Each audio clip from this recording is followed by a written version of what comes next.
She stepped off that train worth exactly $200 in a train ticket. But 3 days later, when Pine Ridge was buried alive under 10 feet of snow, Sigrid Larsen became priceless. They called her the purchased wife, whispered it behind gloved hands at the general store, muttered it over coffee at the diner, and worst of all, said it loud enough for her to hear as she walked past the church steps every Sunday morning. The townspeople of Pine Ridge, Montana, had watched plenty of mail-order brides arrive on the weekly train, but something about this one, with her blonde braids and careful English, made their tongues wag faster than usual. What they didn't know, as they watched her struggle with American customs and stumble over English phrases, was that where Sigrid came from, women didn't just survive the harsh winters, they conquered them. Her bloodline stretched back to Viking raiders who had navigated ice storms that would have killed weaker souls, who had faced down wolves and death itself in the frozen wastelands of Norway. The folks of Pine Ridge thought they were getting a quiet Norwegian wife who would cook, clean, and keep her head down. They had no idea they were getting a warrior whose ancestors had survived things that would make a Montana winter look like a spring afternoon. But first, she had to meet the man who thought he owned her. The train's whistle cut through the September air like a blade, announcing another arrival to Pine Ridge. Steam hissed from the great iron beast as it ground to a halt, its cars groaning under the weight of dreams and desperation. Sigrid Larsen stepped onto the wooden platform, her worn leather satchel clutched in one hand, a wrinkled letter in the other. The platform buzzed with the usual mix of curiosity and commerce. Mrs. Henderson from the boarding house craned her neck to see who had arrived. Young Billy Morrison kicked at the dust, hoping for excitement. And there, standing apart from the small crowd, with his hat in his hands and doubt written across his weathered face, was Thomas Mitchell. He was shorter than his letters had suggested. That was Sigrid's first thought. Her second was that the disappointment flickering in his gray eyes was going to make this arrangement even more difficult than she had feared. "Miss Larsen?" His voice carried the slow drawl of someone born to wide-open spaces, but underneath it was uncertainty, as if he hoped she might correct him, might tell him she was someone else entirely. "Yes, Mr. Mitchell." Sigrid's English came carefully, each word weighed and measured. She had practiced this moment during the long journey from New York, rehearsing phrases in the mirror of her cramped train compartment. But standing here, under the curious stares of Pine Ridge's residents, the words felt clumsy in her mouth. Thomas looked her up and down with the practiced eye of a man evaluating livestock. Sigrid felt heat rise in her cheeks, but she kept her chin up. Back home in Stavanger, she had endured worse inspections from men who thought her father's debts gave them certain rights. "You're taller than I expected," Thomas said finally. "I am as God made me," Sigrid replied, her accent thickening with annoyance. A woman nearby, Mrs. Campbell, if Sigrid remembered the introductions correctly from Thomas's letters, leaned closer to her companion. "Foreign," she whispered, loud enough to be heard. "Probably doesn't even speak proper English." Sigrid's jaw tightened. She understood more than they thought. Thomas cleared his throat, perhaps sensing the tension. "Well then, let's get you settled." He reached for her satchel, but Sigrid pulled it closer to her chest. "I can manage," and she said, "Suit yourself." Thomas replaced his hat and gestured toward a wagon hitched to 2 bay horses. "Ranch is about 5 miles out. We'll talk on the way." As they walked toward the wagon, Sigrid was acutely aware of the eyes following them. She caught fragments of whispered conversations. "Came all the way from Norway. Heard he paid good money for her. Poor thing probably doesn't know what she's gotten herself into." The last comment made Sigrid's steps falter. Poor thing, as if she were some helpless creature to be pitied. If only they knew what she had survived to get here. The years of watching her family's fishing business crumble after her father's death. The mounting debts that threatened to take their small cottage. The cold calculation that had led her to answer Thomas Mitchell's advertisement in the Norwegian American newspaper, because marrying a stranger seemed better than starving in familiar surroundings. Thomas helped her into the wagon with awkward politeness, then climbed up beside her. The leather seat creaked under their combined weight, and the horses snorted impatiently, eager to be moving. "So," Thomas said as they rolled out of town, "the arrangements, they were all in the letters.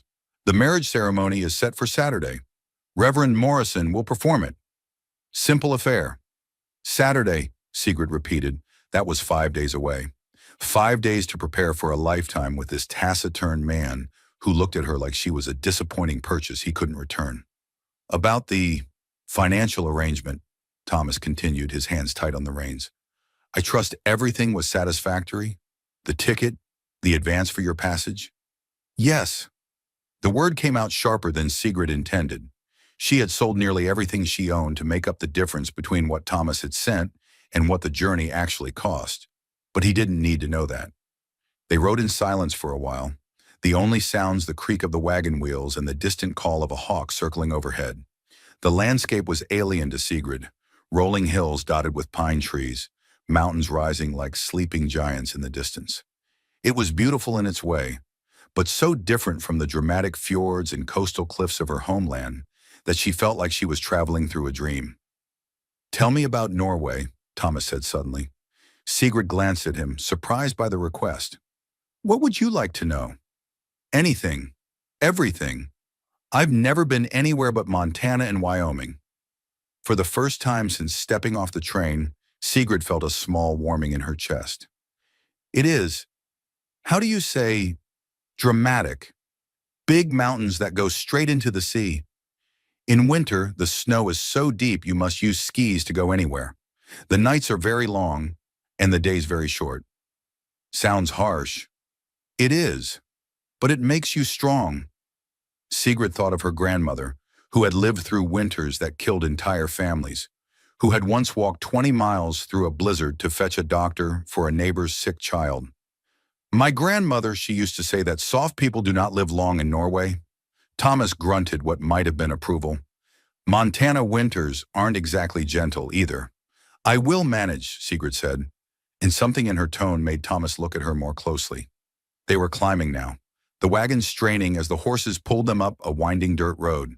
Through breaks in the pine trees, Sigrid could see a valley spread out below them, golden with autumn grass. And there, nestled against the hillside like it had grown from the earth itself, was Thomas Mitchell's ranch. It was larger than she had expected from his modest letters. A 2-story house with a wraparound porch sat at the center, surrounded by barns, corrals, and outbuildings. Cattle dotted the nearby pastures, and she could see men on horseback moving among them. It's beautiful, Sigrid said, and meant it. Thomas's shoulders relaxed slightly. Been in my family for 20 years.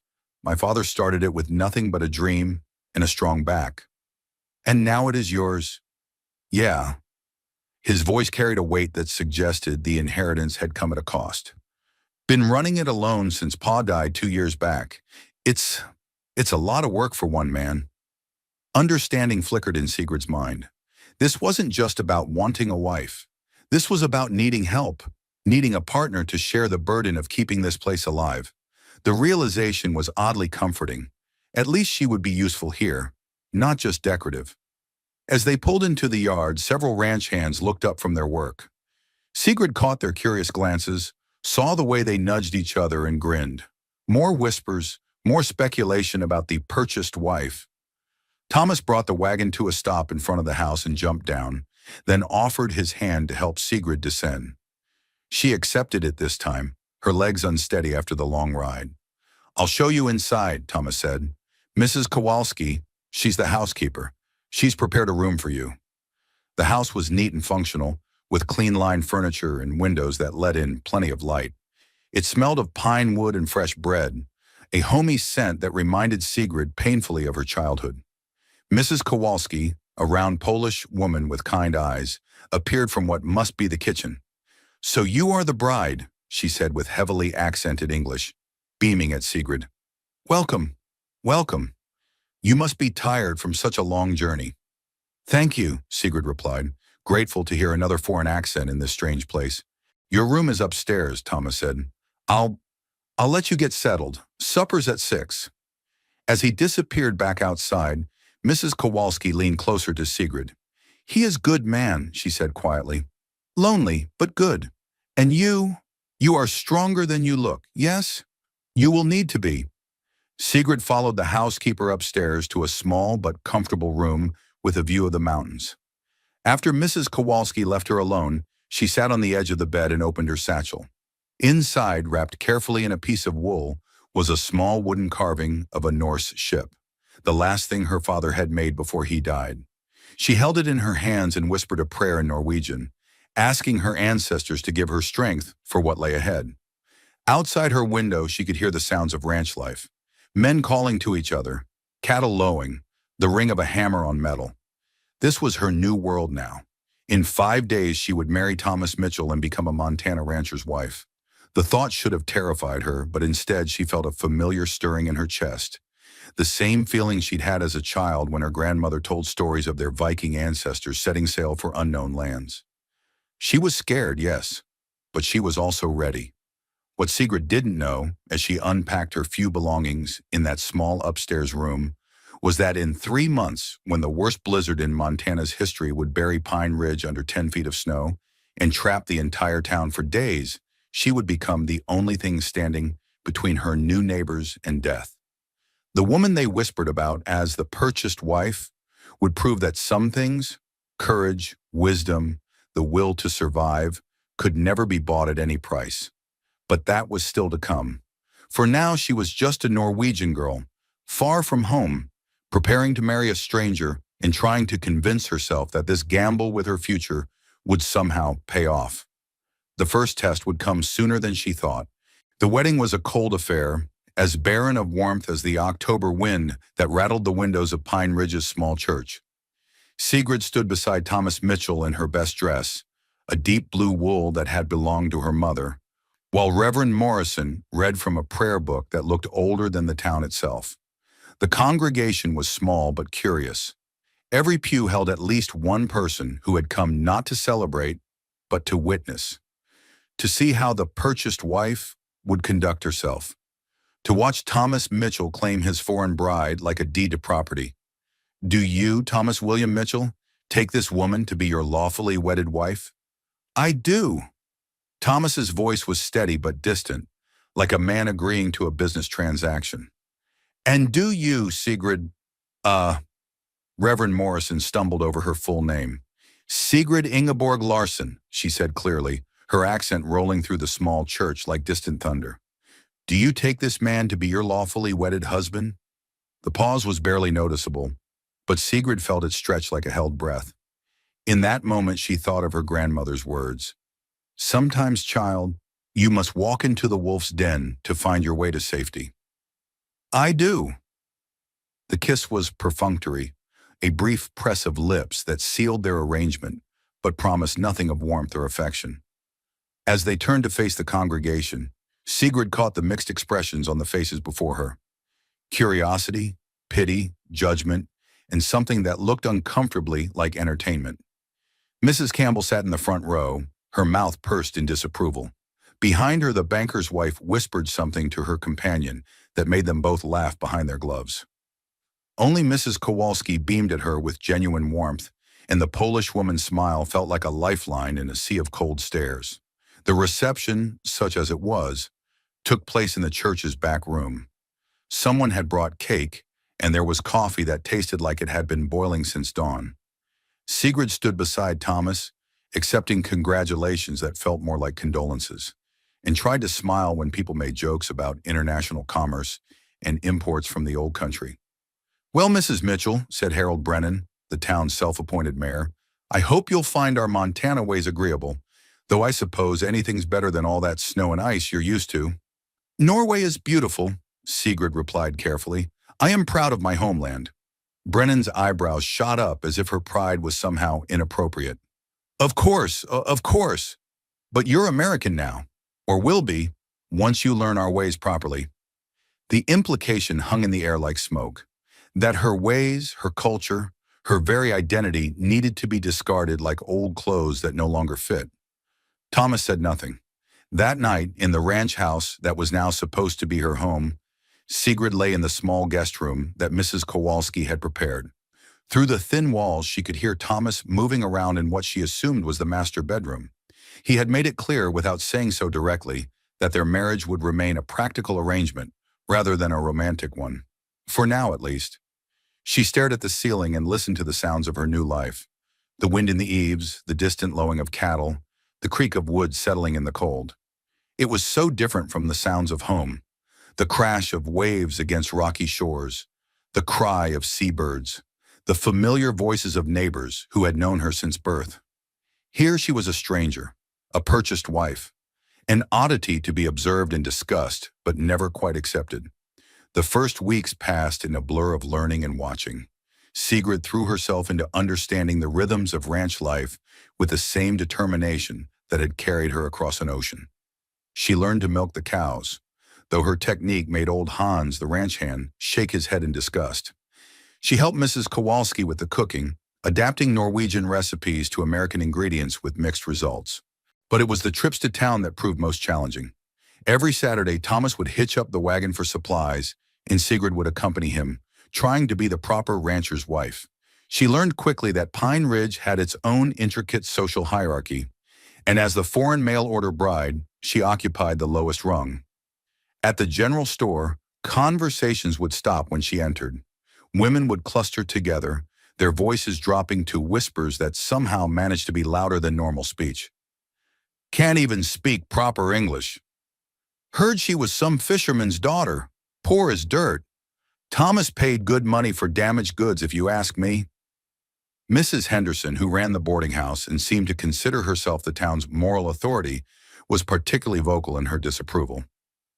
One Saturday, as Sigrid was examining bolts of fabric, Mrs. Henderson approached with the predatory smile of someone about to deliver what she considered helpful advice. "Mrs. Mitchell," she said, her voice dripping with false sweetness, "I hope you don't mind me saying, but that accent of yours is quite thick. Perhaps you might consider softening it. American men prefer wives who sound, well, American." Sigrid's hands stilled on the blue cotton she had been admiring. "My husband has not complained. Oh, I'm sure Thomas is too much of a gentleman to say anything directly. But men talk, you know, at the saloon over cards, and some of them are wondering if you'll ever truly fit in here." The words hit their mark, and Mrs. Henderson's satisfied expression showed she knew it. Sigrid felt heat rise in her cheeks, but before she could respond, another voice cut through the tension. "Seems to me," said a gravelly voice from behind them, "that a woman who can travel 3,000 miles to build a new life probably doesn't need lessons in fitting in." Both women turned to see Earl Gunderson, an old Norwegian immigrant who had arrived in Pine Ridge 30 years earlier and now owned the town's most successful lumber mill. His weathered face was set in stern lines as he looked at Mrs. Henderson. "Earl," Mrs. Henderson huffed, "I was merely trying to help." "Help yourself to some manners, maybe," Earl interrupted. He turned to Sigrid and spoke a few words in Norwegian, the first she had heard in her new home. "Ikke hør på henne. Hun er bare en bitter kjerring. Don't listen to her. She's just a bitter old hag." Sigrid bit back a smile and replied in Norwegian, "Tusen takk. Det er godt å høre morsmålet mitt." "Thank you. It's good to hear my mother tongue." Mrs. Henderson's face had gone red at being excluded from the conversation. "Well, that's probably the problem," Earl said dryly, then tipped his hat to Sigrid. "Mrs. Mitchell, good day." As he walked away, Mrs. Henderson turned back to Sigrid with venom in her eyes. "Mark my words, girl. This town doesn't take kindly to those who don't know their place." That evening, Sigrid sat on the porch steps watching the sunset paint the mountains in shades of gold and purple. The confrontation at the store had shaken her more than she wanted to admit. Back home in Stavanger, she had been known, accepted, part of a community that had watched her grow from child to woman. Here she was an outsider, viewed with suspicion and judged by standards she didn't fully understand. Thomas found her there as the first stars were appearing. "Heard there was some trouble in town today," he said, settling beside her on the steps. "Word travels fast. Small town. Everything travels fast." He was quiet for a moment, then asked, "What did Earl say to you?" "In Norwegian?" Sigrid hesitated. "He told me not to listen to Mrs. Henderson, that she was a bitter old woman." Thomas snorted with what might have been amusement. Earl never was one to mince words. "What did you say back?" "I thanked him. I said it was good to hear my mother tongue again." "Must be hard," Thomas said quietly, "being the only one who speaks it." It was the closest thing to sympathy he had shown her since their wedding, and Sigrid felt a small crack appear in the wall she had built around her heart. "Sometime," she admitted, "in Norway we have a saying, 'En fremd fugl synger ik.' A foreign bird doesn't sing. I think I understand what it means now." Thomas turned to look at her, really look at her, for perhaps the first time since she had arrived. Maybe the problem isn't that the bird is foreign. Maybe the problem is that the other birds aren't listening to the song. Before Sigrid could respond to this unexpected insight, the moment was broken by the sound of hoofbeats. A rider was approaching fast, his horse lathered with sweat and foam. As he drew closer, Sigrid recognized Jimmy Collins, one of the younger ranch hands. "Boss!" Jimmy called as he reined in his horse. "You need to come quick. Found something up in the north pasture. Something bad." Thomas was already rising, his face hardening into the expression Sigrid had learned meant business. "What kind of something?" "Dead cattle. 3 of them. But not from any sickness I ever seen." Jimmy's face was pale in the gathering dusk. "Looks like something tore them apart." Sigrid felt a chill that had nothing to do with the evening air. In the mountains of Norway, she had heard stories of wolves that came down in hard winters, of bears driven mad by hunger. But something in Jimmy's voice suggested this was different. "Could be wolves," Thomas said, but his tone carried doubt. "Never seen wolves do damage like this, boss. And there's something else." Jimmy glanced nervously at Sigrid, as if unsure whether to speak in front of her. "Found tracks, big ones, but not like any animal tracks I know." Thomas was already moving toward the barn. "Saddle my horse. We'll ride out first thing in the morning." "Thomas," Sigrid said, standing up, "if there is danger to the cattle, there could be danger to people. In Norway, when predators come close to settlements, it means they are desperate, hungry. That makes them bold." Both men looked at her in surprise, as if they had forgotten she could think as well as speak. "She might have a point," Jimmy said slowly. "My grandmother used to tell stories about the old country. Said animals act different when bad weather's coming." Thomas studied Sigrid's face in the lamplight spilling from the house windows. "You think this is connected to weather?" "I think animals know things we don't," Sigrid replied. "In the fjords, fishermen watch the behavior of seabirds to predict storms. When creatures change their patterns, it usually means something is coming." As if summoned by her words, a gust of wind swept down from the mountains, carrying with it the scent of snow and something else, something wild and hungry that made the horses in the corral snort and stamp nervously. Thomas looked up at the sky, where clouds were gathering despite the clear evening they had started with. "Jimmy, double the watch tonight, and make sure everyone's armed." "Yes, sir." Jimmy wheeled his horse around and galloped back toward the bunkhouse. Sigrid and Thomas stood in the sudden quiet, both aware that something had shifted. The comfortable routine of their new marriage, the predictable patterns of ranch life, the familiar rhythms of a Montana autumn, all of it felt suddenly fragile. "Sigrid," Thomas said, and it was the first time he had used her name without hesitation. "What you said about animals and weather, how much do you know about predicting storms? My grandmother taught me. She could read the sky like other people read books. Said it was in our blood, from the old seafaring days." Thomas nodded slowly. "Then I want you to keep watching. And if you see something, anything, that makes you think bad weather's coming, you tell me immediately. You believe me. I believe that anyone who can travel 3,000 miles to start over probably knows something about surviving hard times." It was perhaps the most personal thing he had said to her since their wedding, and Sigrid felt something warm unfurl in her chest despite the gathering cold. But as they walked back toward the house, she couldn't shake the feeling that the dead cattle were just the beginning. In her bones, in the way her grandmother had taught her to feel the weather, she sensed something approaching, something that would test not just her knowledge of storms, but everything she had learned about survival in her 23 years of life. The town that whispered about the purchased wife had no idea what was coming their way. And when it arrived, they would discover that some imports from the old country were more valuable than they had ever imagined. That night, as wind rattled the windows and the first flakes of unseasonable snow began to fall, Sigrid lay awake listening to the sounds of a ranch preparing for trouble. Outside, she could hear the ranch hands checking weapons, securing animals, battening down for whatever Jimmy Collins had glimpsed in the north pasture. But it wasn't the unknown predator that kept her awake. It was the growing certainty that this was only the first challenge in what promised to be a very long, very dangerous winter. And she was the only one who truly understood what was coming. The predator, when they finally found it, turned out to be a half-starved mountain lion driven down from the high country by early snows. Thomas and his men tracked it for 3 days before cornering it in a box canyon, where desperation made it fight like something possessed. When the shooting was over, the great cat lay still among the rocks, its ribs showing through matted fur that spoke of a hard summer and the promise of an even harder winter. But killing the lion didn't kill the unease that had settled over the ranch like a cold fog. "Never seen one come down this early," Hans muttered as they loaded the carcass onto the wagon. The old ranch hand had been in Montana longer than anyone, and his weathered face was creased with worry. "Something's got them spooked up high. Something bad." Thomas nodded grimly, his eyes scanning the mountains that rose like gray walls around them.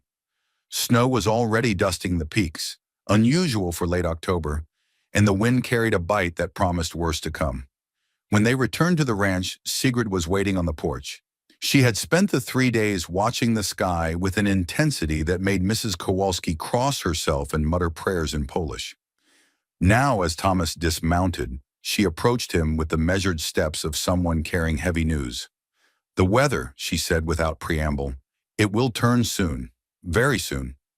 "How soon?" Thomas asked, and Sigrid was grateful that he didn't question her certainty. 2 days, maybe 3. She pointed toward the northwest, where clouds were building in layers that looked deceptively peaceful. "My grandmother, she taught me to read the signs. The way the wind shifts, how the birds fly, the feel of the air against your skin. In Norway, we call it reading the wolf's breath." Thomas followed her gaze. To him, the sky looked no different than it had for days. Gray, cold, but nothing alarming. "What kind of weather?" "The kind that kills," Sigrid said simply. That evening, Thomas gathered his men in the main room of the house. The ranch hands filed in with their hats in their hands, faces serious in the lamplight. Sigrid watched from the kitchen doorway, technically present, but clearly not included in the discussion. "We're going to move all the cattle down to the lower pastures," Thomas announced. "Storm's coming, and we need them where we can reach them if it gets bad." "How bad?" asked Jake Morrison, one of the younger hands. Thomas glanced toward Sigrid. "Bad enough. We'll work in shifts, round the clock if we have to. I want everything battened down by tomorrow night." Old Hans spat into the spittoon by his chair. "Boss, I've been here 20 years, and I ain't never seen you move cattle for weather that ain't even here yet. You ever seen a mountain lion come down this early either?" That shut Hans up. The next day brought a frenzy of activity. Sigrid watched from the house as men on horseback moved like ants across the landscape, driving cattle toward the lower ground, securing fences, checking buildings for weak spots that wind might exploit. She wanted to help, but every time she stepped outside, Thomas would catch sight of her and shake his head. "Stay inside," he told her during one of his brief returns to the house. "This is men's work." The dismissal stung more than she expected.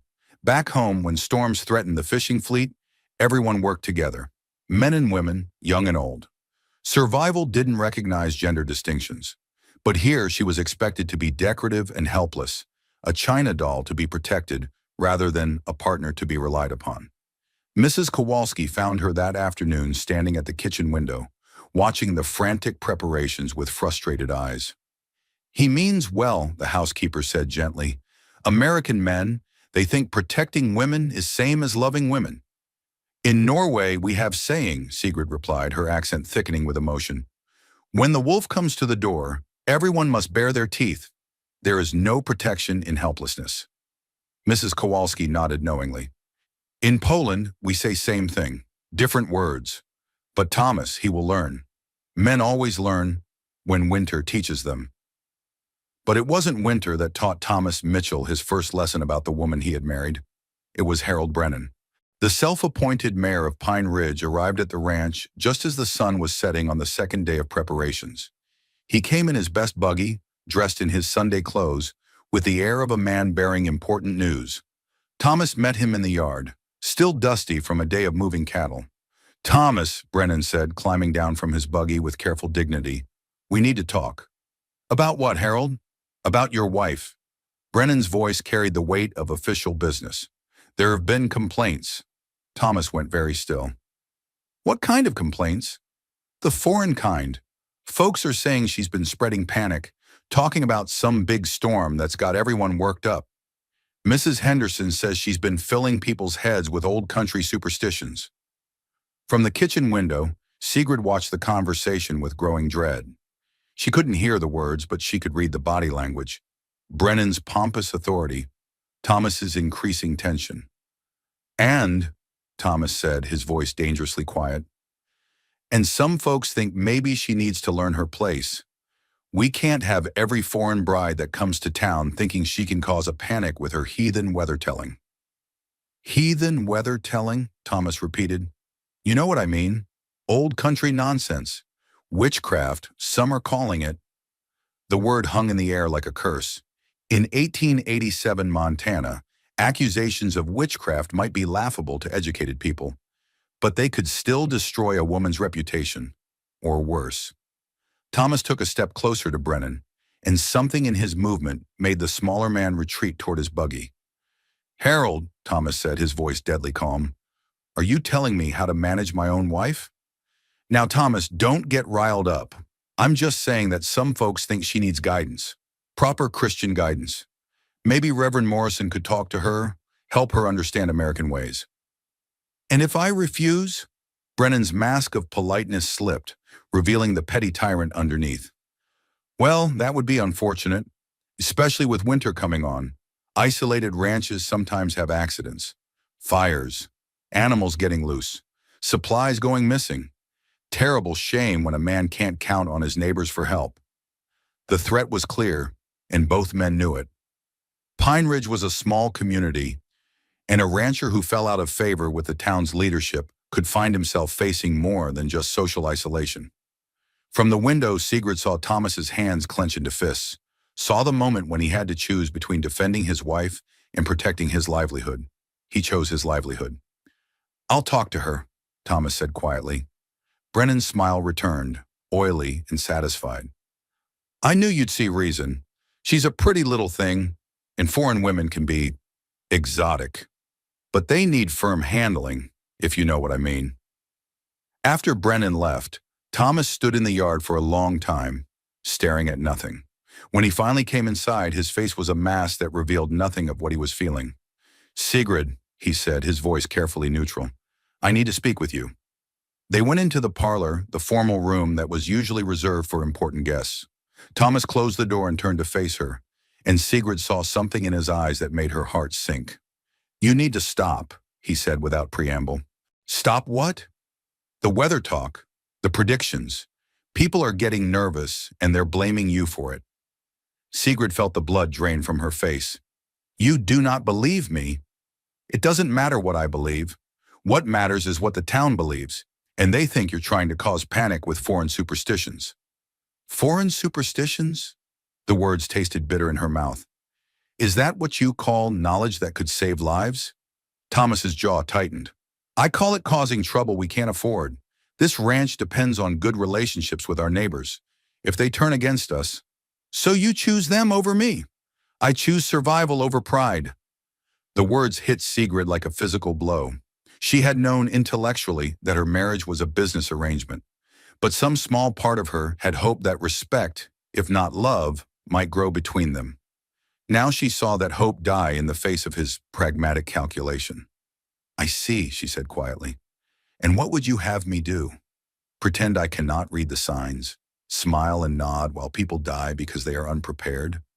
I'd have you be a proper wife. Cook, clean, keep house. Leave the ranch business to me. And if I refuse?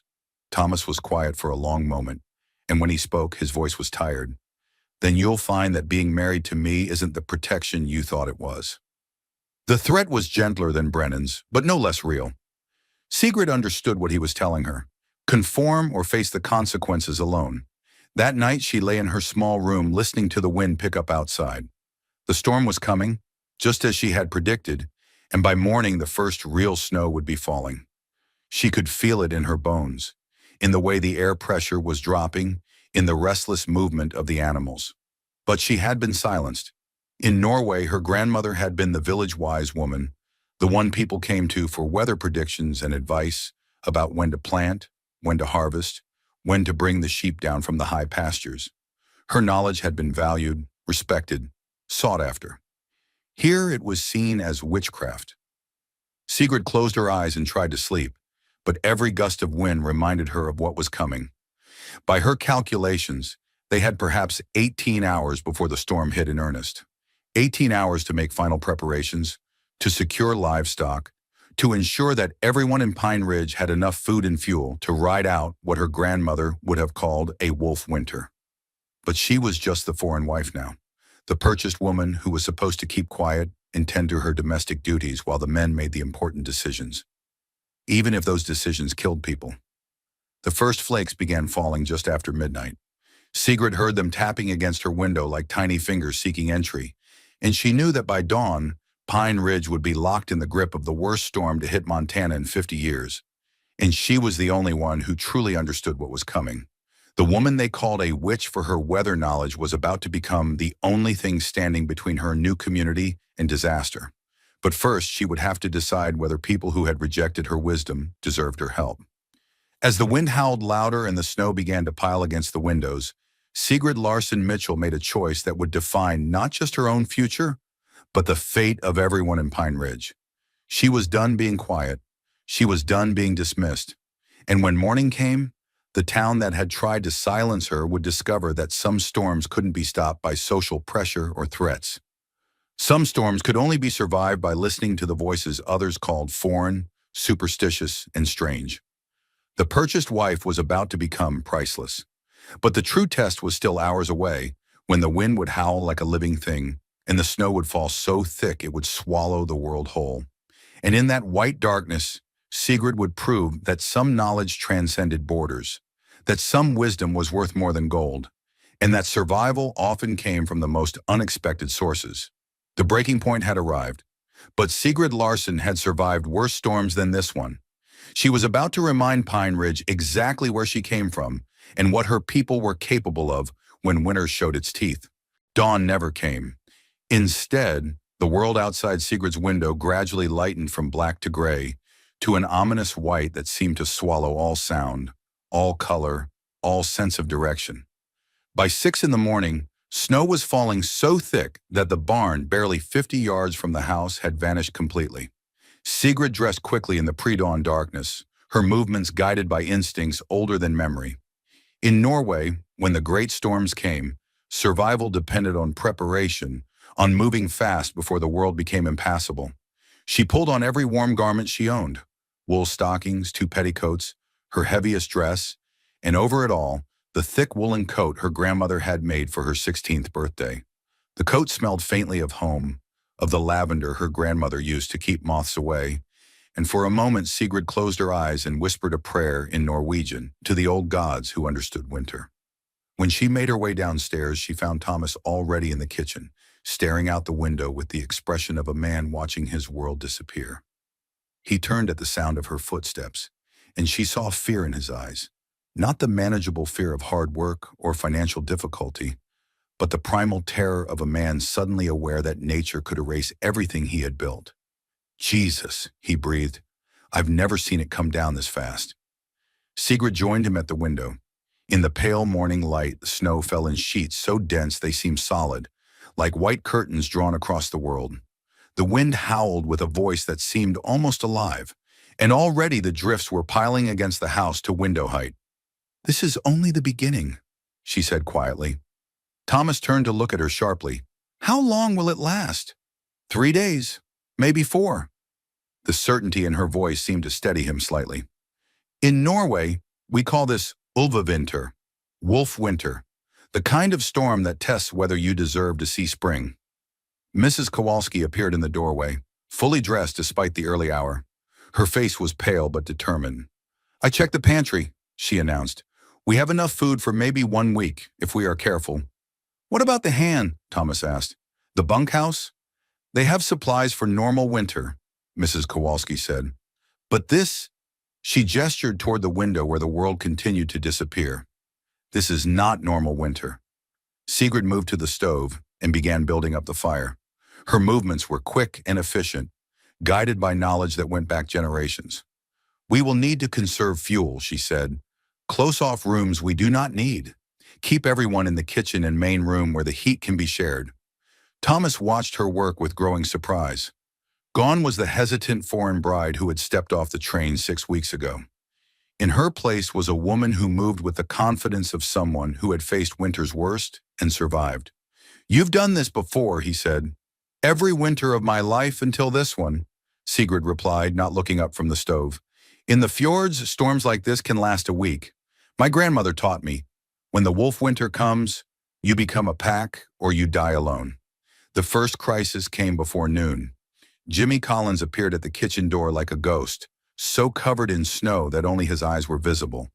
When Thomas pulled him inside, the young ranch hand was shaking so violently he could barely speak. "Boss!" he gasped, ice crystals falling from his eyebrows. "We got problems. Big problems." Thomas poured coffee into a cup and pressed it into Jimmy's hands. "What kind of problems?"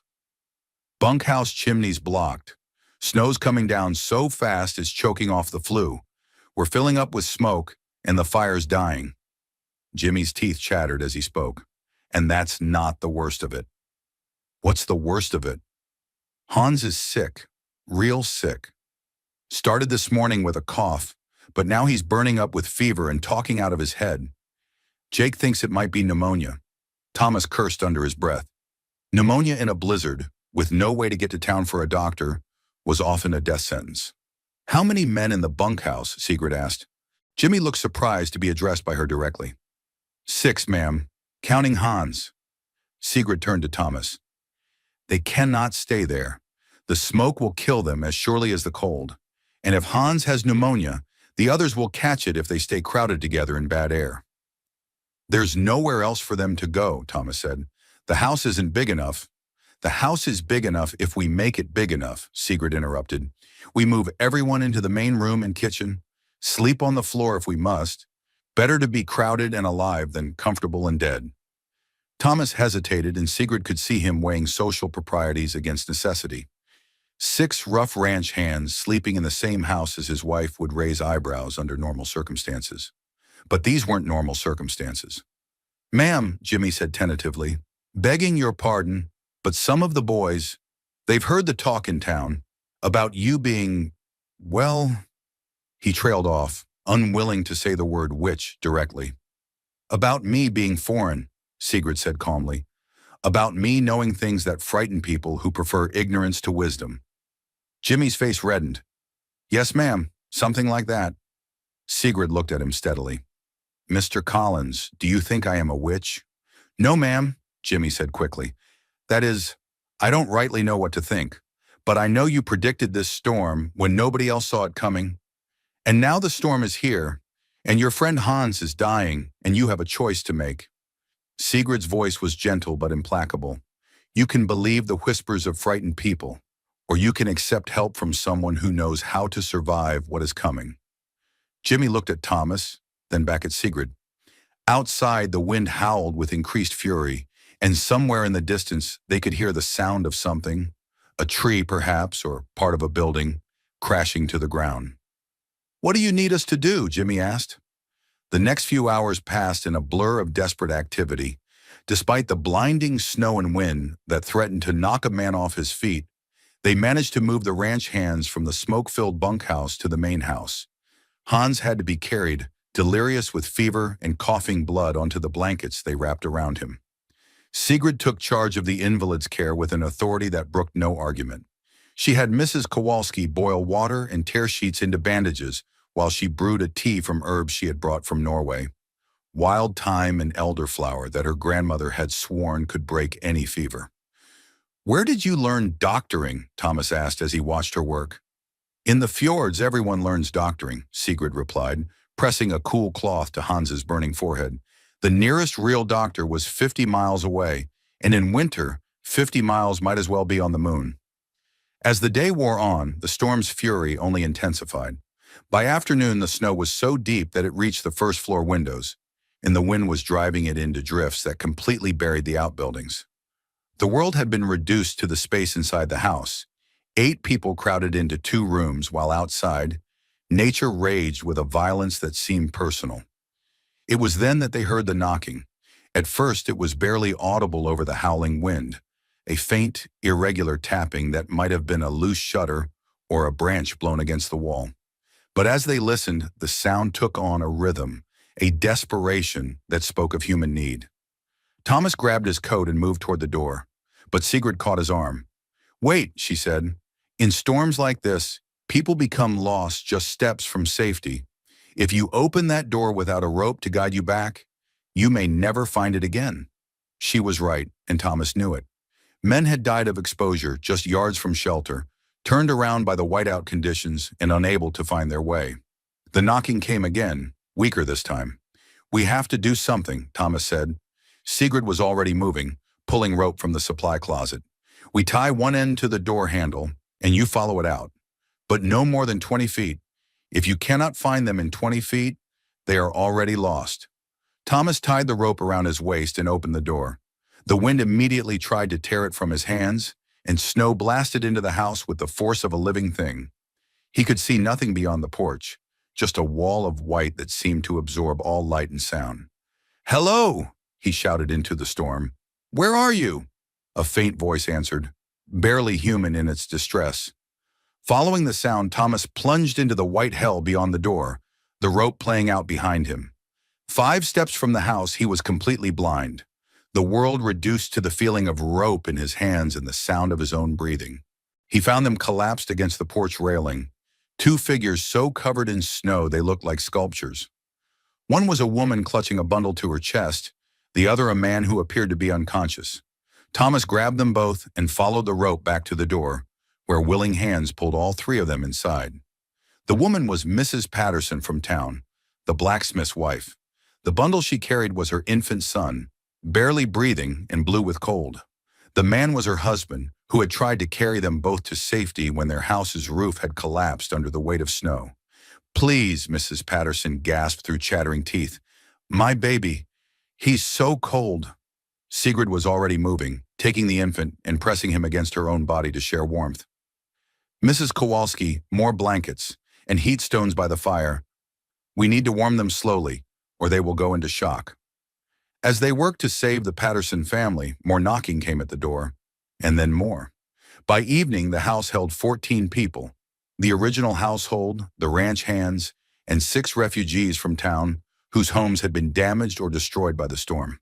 They were crowded into the kitchen and main room like survivors on a life raft, sharing food, warmth, and the growing realization that they owed their lives to the Norwegian woman they had mocked as foreign and strange. "Mrs. Mitchell," said Mrs. Patterson as Sigrid checked on her son, who was finally breathing normally and had color back in his cheeks. I owe you an apology. I said some unkind things about you in town. I called you things I shouldn't have." Sigrid looked up from the baby. "You were afraid. Fear makes people say things they do not mean." "Still, I was wrong. You saved my boy's life tonight." "We all saved your boy's life," Sigrid corrected gently. "That is what people do when the wolf winter comes. They become a pack." Outside, the storm continued to rage with undiminished fury.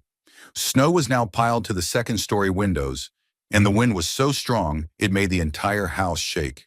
But inside, warmed by shared body heat and the growing bond of mutual dependence, 14 people settled in for what they all knew would be a long, dangerous night. Hans's fever had broken around sunset, and he was sleeping peacefully for the first time in days. The baby was nursing hungrily from his mother's breast. The men took turns keeping watch, feeding the fires, and checking the structural integrity of the house against the wind's assault. And Sigrid, the foreign bride who had been dismissed as superstitious and strange, moved among them all like a general commanding an army, checking on the sick, rationing food, making decisions that meant the difference between life and death. "You know," Thomas said quietly as he found her by the window, watching the snow continue to fall in the lamplight, "I owe you an apology, too." "For what?" "For not listening. For caring more about what the town thought than what you knew." Sigrid was quiet for a moment. "In Norway, we have a saying, 'The mountain does not apologize to the valley for being tall.' You are what you are, Thomas Mitchell. But perhaps now you understand why my grandmother taught me to read the sky. Will it really last 3 more days? Sigrid studied the storm's behavior, the way the wind moved, the temperature of the air that leaked in around the windows, the pressure she could feel in her bones. 3 days, maybe 4, but we will survive it. All of us. How can you be so sure? She turned to look at the crowded room behind them, where people who had been strangers that morning were now sharing blankets and stories, where differences of class and origin had been forgotten in the face of common necessity. Because, she said, we are no longer alone. The wolf winter has made us a pack. Outside, the storm howled its fury at a world that had disappeared beneath 10 feet of snow. But inside, in the warm circle of lamplight and shared humanity, Sigrid Larsen Mitchell smiled. The woman they had called a witch had become their salvation, and the worst of the storm was yet to come. The second night brought the wolves. Sigrid heard them first, a distant howling that cut through the storm's rage like a blade through silk. She was tending the fire when the sound reached her, and something ancient in her blood recognized the call. Not the lonely song of a single animal, but the coordinated hunting cry of a pack driven mad by hunger and cold. She moved to the window and peered out into the white darkness. The snow had stopped falling for the first time in 36 hours, but what it left behind was a world transformed beyond recognition. Drifts 20 feet high had turned familiar landmarks into alien monuments. The barn was buried completely, visible only as a slight mound in the endless white. Trees that had stood for decades were snapped like kindling, their broken trunks jutting from the snow like broken bones. But it was movement in that white wasteland that made her blood run cold.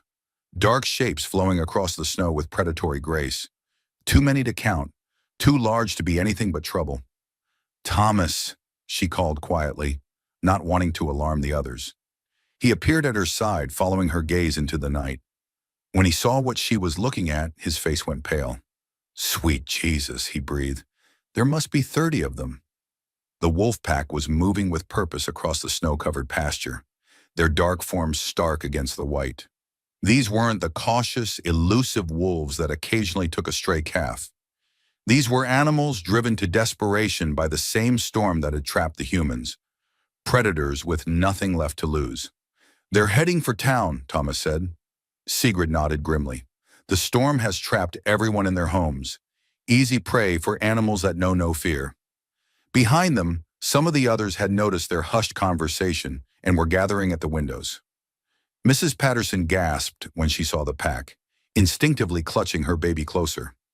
They can't get in, can they? Asked Jake Morrison, one of the younger ranch hands. Not here, Sigrid said. This house is strong, and we have enough people to make noise if they try. But in town... She trailed off, thinking of the smaller homes, the elderly people living alone, the families with young children who might not have the resources to defend themselves. We have to warn them, Thomas said. How? Jimmy Collins asked. We can't get through this snow. It's deeper than a man is tall in places. Sigrid was quiet for a long moment, her mind working through possibilities that others might not consider. Back home in Norway, when the great storms trapped villages and wolves came down from the mountains, there were ways to communicate across distances, ways that didn't require roads or visibility. My grandmother, she said slowly, she told me stories of the old days when the Viking settlements were cut off by winter storms. They had ways of sending warnings. What kind of ways? Thomas asked. Sigrid moved away from the window and began rummaging through the supplies they had gathered. Fire, she said. Not just any fire, but signal fires. In the old country, they would burn green wood and wool together. It makes thick smoke that can be seen for miles, even in bad weather. But the storm, someone began. The storm has stopped, at least for now, Sigrid interrupted. And wolves hunt at night. If we can warn the town now, people might have time to prepare before the pack reaches them. Thomas studied her face in the lamplight. You want to go outside, in this weather, with wolves out there? I want to save lives, Sigrid said simply. The roof of this house is strong, and from up there a signal fire could be seen from town. But it will take several people to manage it safely. It's suicide, Hans said from his sickbed. The old ranch hand had been listening to the conversation despite his weakness. "No offense, ma'am, but you're talking about climbing onto a roof in the middle of a blizzard to light a fire that wolves can smell for miles." "Yes," Sigrid said calmly. "That is exactly what I am talking about." The room fell silent except for the howling wind and the distant wolf calls. Everyone understood what she was proposing, a desperate plan that could easily get them all killed, but might be the only chance to save the people of Pine Ridge. Thomas was the first to speak. "What do you need?"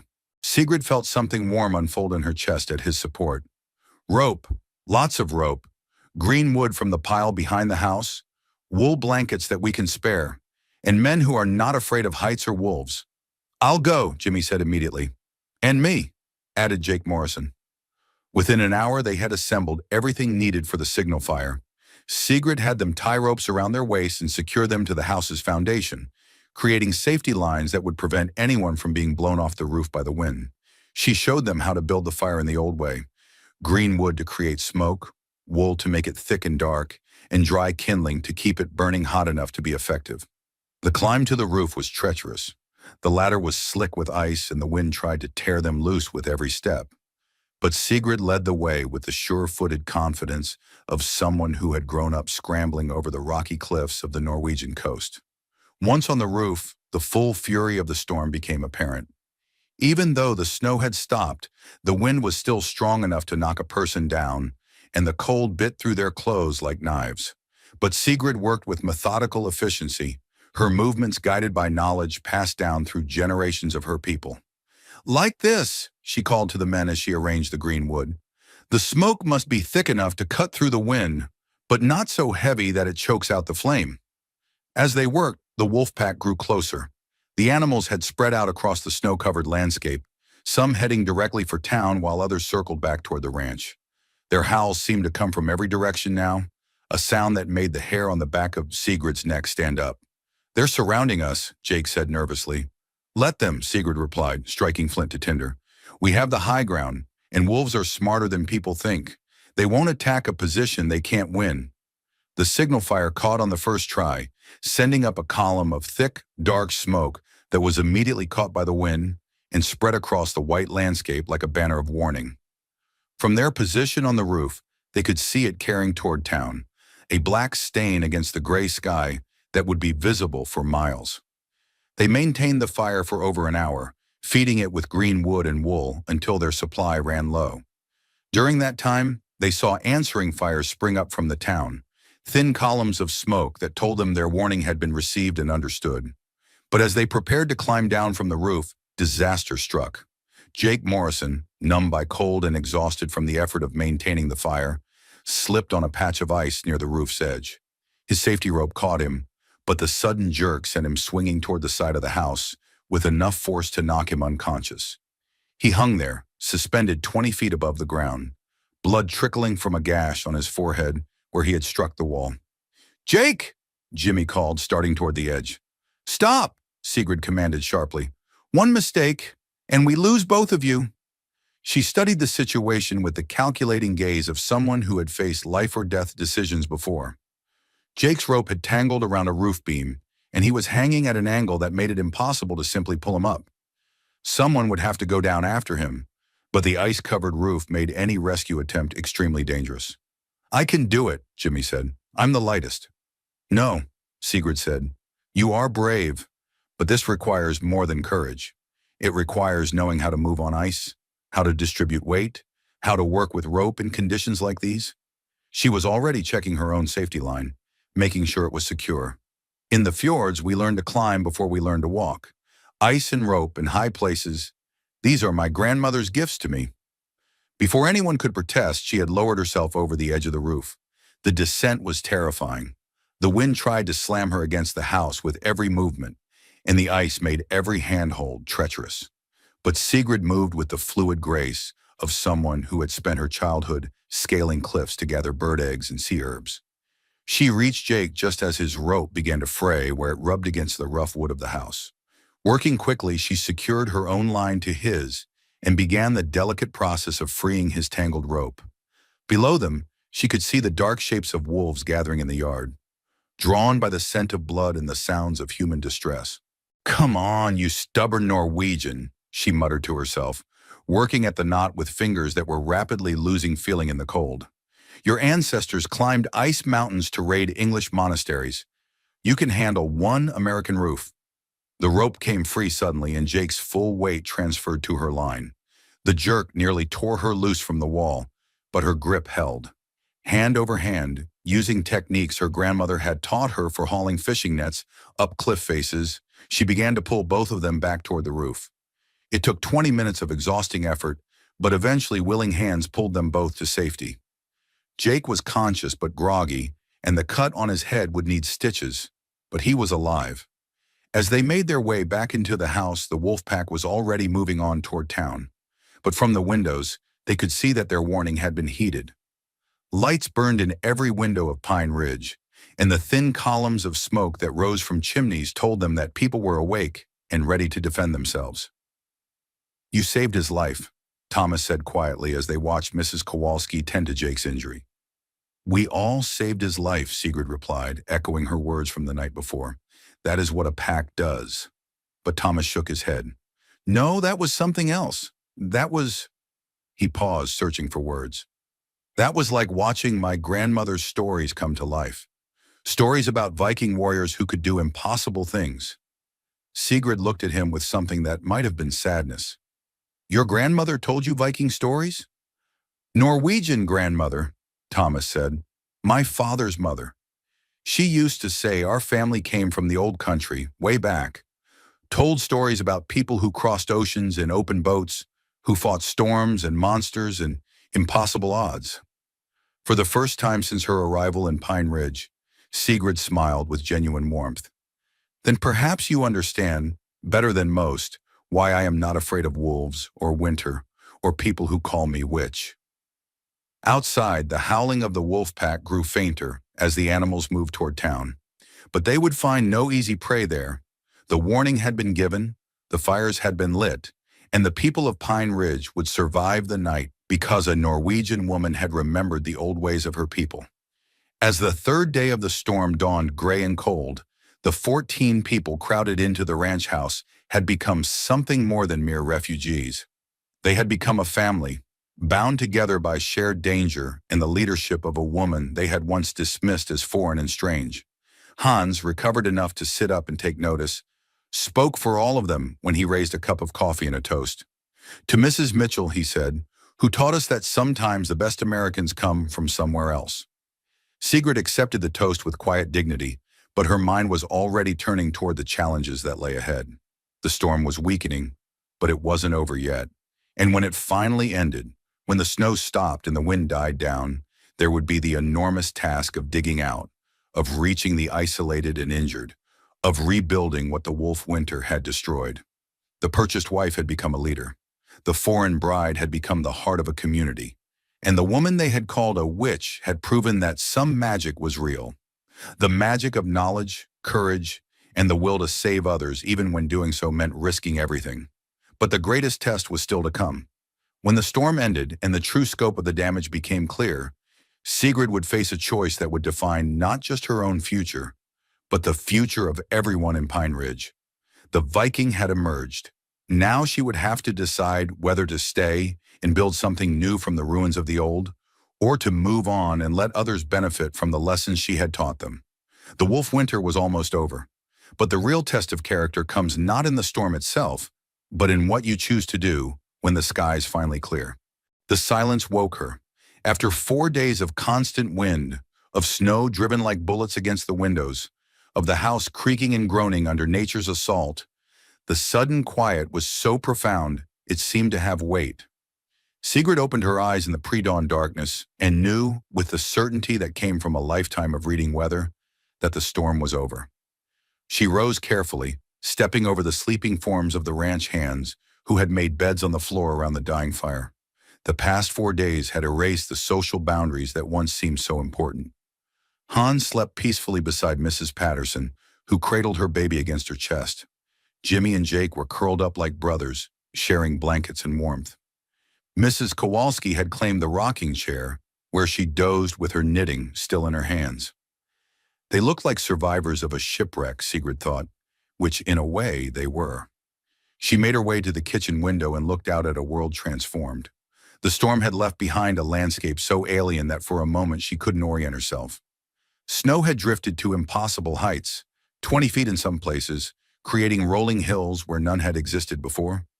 What had once been the familiar yard of the ranch was now an Arctic wasteland of white curves and mysterious mounds that might hide buildings, trees, or nothing at all. But it was beautiful in its devastation. The morning sun, appearing for the first time in days, painted the snow in shades of rose and gold. The air was crystal clear, so pure it seemed to ring like a bell. And in that clarity, the true scope of what they had survived became apparent. "Jesus Christ," said a voice behind her. She turned to see Thomas standing in the doorway, staring out at the transformed landscape with something approaching awe. "It's over," she said simply. "Yeah." He moved to stand beside her at the window. "But what's left?" It was a fair question. From where they stood, nothing looked familiar. The barn was buried so completely that only the very peak of its roof was visible. The corrals had vanished entirely. Trees that had stood for decades were either buried or broken, their shattered trunks jutting from the snow like the ribs of some massive skeleton. "We are left," Sigrid said. "We survived. That is what matters." Over the next hour, the others woke and gathered at the windows to survey the damage. The reactions ranged from stunned silence to quiet cursing to something that might have been laughter. The kind of laughter that comes when you've looked death in the face and lived to tell about it. "How the hell do we even start to dig out of this?" Jake asked, gingerly touching the bandage on his head. "One shovel at a time," Sigrid replied. "But first we need to know who else survived." She had been thinking about this problem since dawn. Pine Ridge was a small town, but it was spread out over several square miles. In conditions like these, it could take days to reach every isolated homestead, every family that might be trapped or injured. They needed a systematic approach, a way to coordinate rescue efforts and make sure no one was forgotten. "We need to get to high ground," she said. "Somewhere we can see the whole valley and figure out where help is needed most." Thomas studied the snow-covered landscape. "The church bell tower. If we can get there, we can see everything from Pine Ridge to the outlying ranches." "If the church is still standing," Hans pointed out. "Only one way to find out," Sigrid said, already moving toward the pile of winter gear they had accumulated over the past few days. The journey to town was unlike anything any of them had ever experienced. They fashioned crude snowshoes from furniture and rope, but even so, the going was treacherous. The snow was deep enough in places that they had to rope themselves together to avoid disappearing into hidden drifts. More than once, someone would take a step and suddenly sink to their chest in snow that looked solid, but was really just a thin crust over empty space. But Sigrid led them with the confidence of someone who had been navigating treacherous terrain her entire life.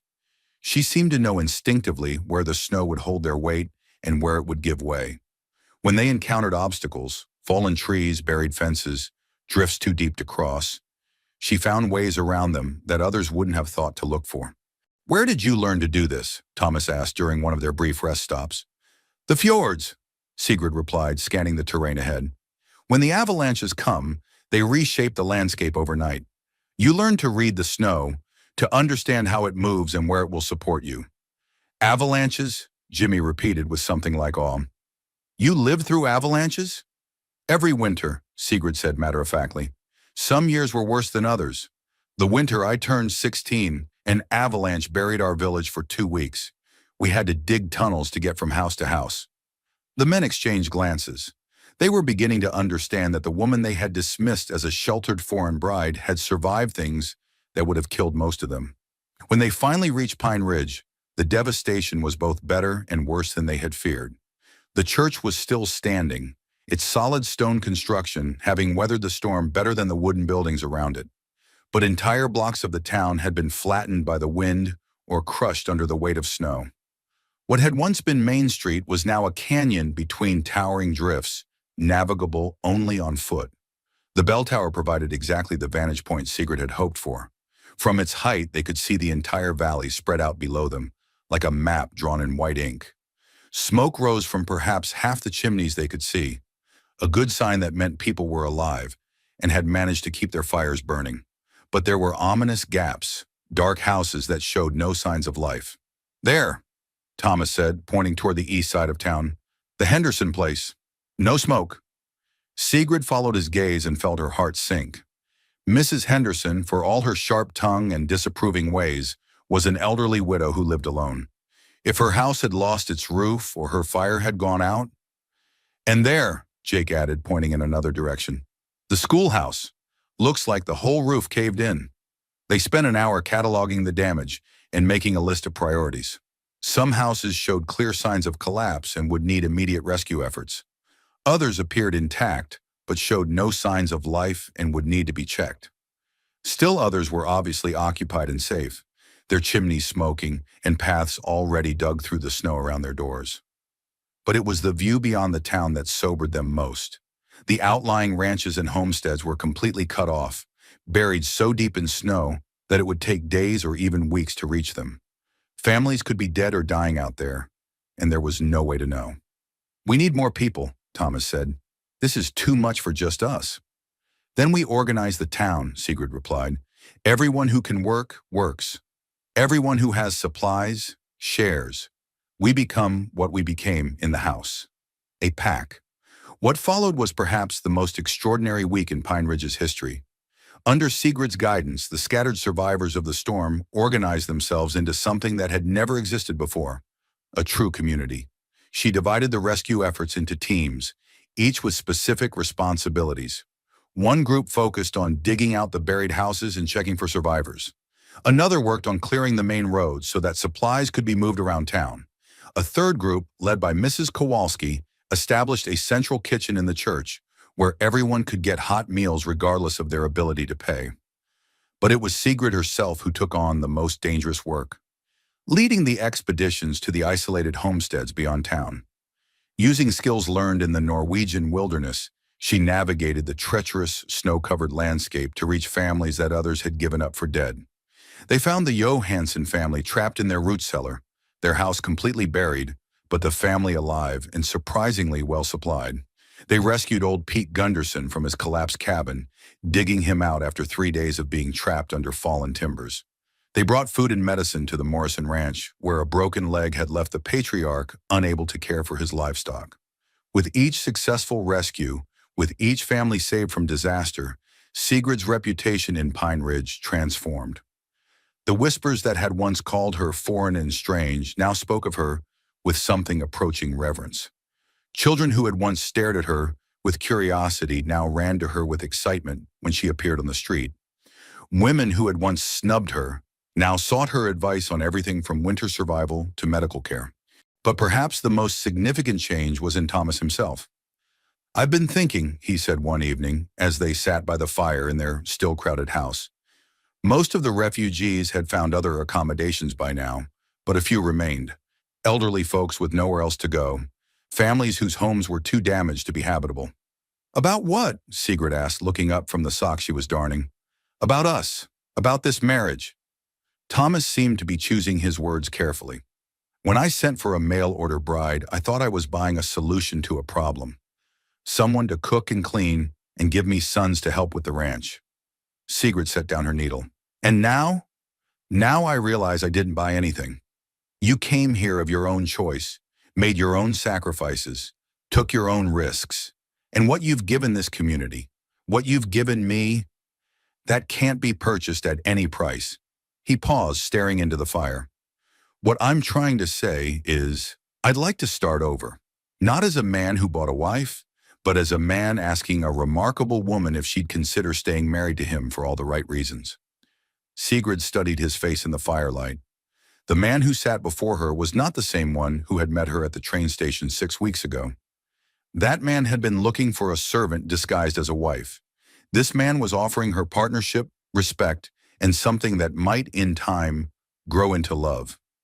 "Thomas Mitchell," she said finally, "are you proposing to your own wife?" "I guess I am." She smiled, the first truly joyful smile he had seen from her since her arrival. "Then I guess I accept." The kiss that followed was nothing like the perfunctory peck that had sealed their original arrangement. This was the kiss of two people who had been through fire together and emerged stronger, who had learned to see each other not as foreign or strange, but as exactly what the other needed. Spring came early to Pine Ridge that year, and with it, a transformation that went far beyond the melting snow. The woman who had once been dismissed as the purchased wife now walked through town as its most respected leader. Sigrid Larson Mitchell had proven that true worth couldn't be bought at any price.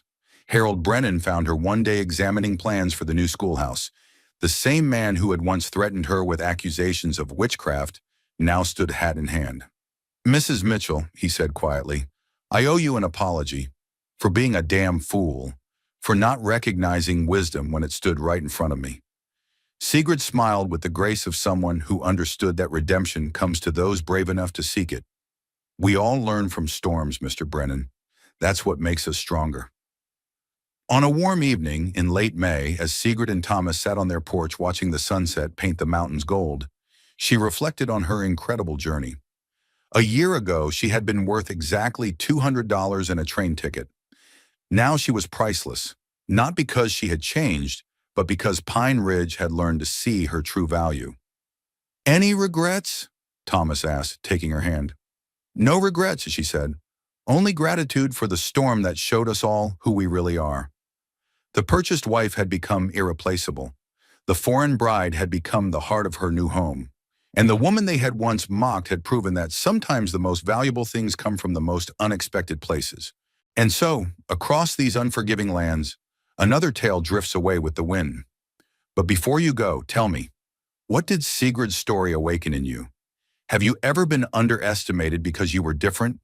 Have you ever discovered strength you didn't know you possessed when the storms of life tested you? Drop your thoughts in the comments below. Your words matter here, and I read every single one. If this story of courage, transformation, and the power of being exactly who you are touched your heart, hit that like button and share it with someone who needs to hear that their differences are their strengths. And don't forget to subscribe to Wild West Stories, because out here in the frontier of the human spirit, there are still so many tales of hope, grit, and unexpected heroes waiting to be told. Until the next story finds us, remember, sometimes the greatest Americans come from somewhere else, and the most precious things in life are the ones that can't be purchased. Keep writing, keep believing, and keep proving that your story, whatever it is, wherever you're from, matters. This is Wild West Stories. Thank you for listening.